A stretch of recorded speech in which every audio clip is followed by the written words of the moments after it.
Okay, sorry, I didn't practice that. I'm 17. I'm a senior at Northside High School. Some of y'all have probably seen me up here on stage leading worship. But today I'm going to go ahead and share a little bit of my story with y'all so that some of the hardships that you guys may relate to, you can see that he brought me out on the other side and he will for you too. Today we're going to be reading Luke chapter 15, 4 through 6. I have on here that some of y'all may have heard it, but I know for a fact you just heard it because it was in the video, so we're going to read it again. Suppose someone among you had 100 sheep and lost one of them. Wouldn't he leave the other 99 in the pasture and search for the lost one until he finds it? And when he finds it, he is thrilled and places it on his shoulders. When he arrives home, he calls together his friends and neighbors, saying to them, "Celebrate with me because I found my lost sheep." Today, I just want to share with you guys how I was rescued and what my life was like before Jesus and how far away from him I was. But there's one thing I want us to all get today before I share that. This doesn't just apply for a teenager like me or a kid lifer in here. This also applies to the adults of the house. I know that we all go through struggles and have doubts, but I just want you guys all to know that he makes all things work together for the good.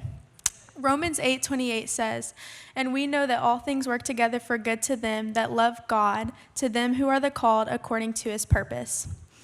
Growing up, my life wasn't easy. Even compared to some of my friends, it was different. Growing up, my parents were divorced. Both had struggles of their own. Life at home in moments felt unstable, and I often had to lean on others for support.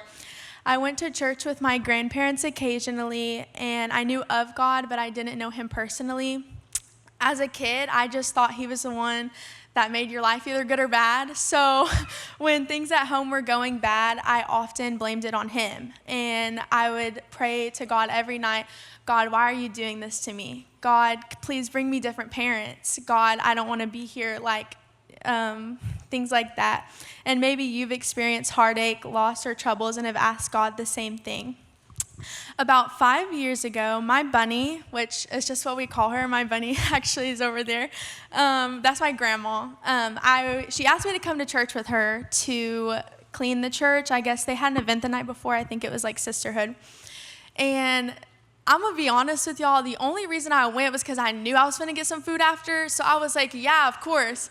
And you know that analogy that's like, if you scratch my back, I'll scratch yours? She only scratched my back. I did not do a thing. I sat there at the table playing on my phone while she did all the heavy lifting, and I still got food after. But I was approached while I was there. I have been at New Life since I was in kid life. I've been here forever, but it didn't come often, so I wasn't involved in anything. But I was at that age where I wasn't in kid life anymore, but I kind of came on Sundays, kind of didn't. And Pastor Nick walked up to me, and he was like, "Hey, how old are you?" I think I was 13 or 14. Math isn't my strong suit, so it was probably somewhere around there. I just know I was old enough to be in the youth range. And I was like, "I'm 13 or 14. And he was like, "You should come to my youth." And I was not on board at all. As soon as he said that, I was like, "I'm okay, thanks." And he didn't take no for an answer. But I got in the car after all was said and done, and my bunny, she looks at me and she's like, "So are you going to go?" And I was like, "Nope." A week later, I ended up going, and when I got there, I was looking for the one familiar face that I knew, which was Pastor Nick. Pastor Nick wasn't even the pastor, so I walked in, and there was nobody there that I knew, and it ended up being Pastor Mike, which I don't think he's out here, but he ended up being the pastor, and I make some new friends. I keep coming back, and he asks me, "Michael," I walk in, and I'm early because Bunny and Papa are always on time, and I walk in, and I go and I listen to the worship, and Michael goes, "Hey, do you sing?" And I was like, "Nope."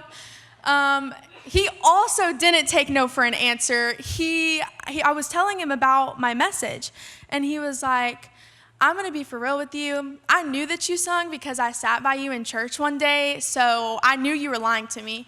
But I was trying to gatekeep just because I don't like people to know. I was just trying to keep it to myself, but ended up, now I lead worship.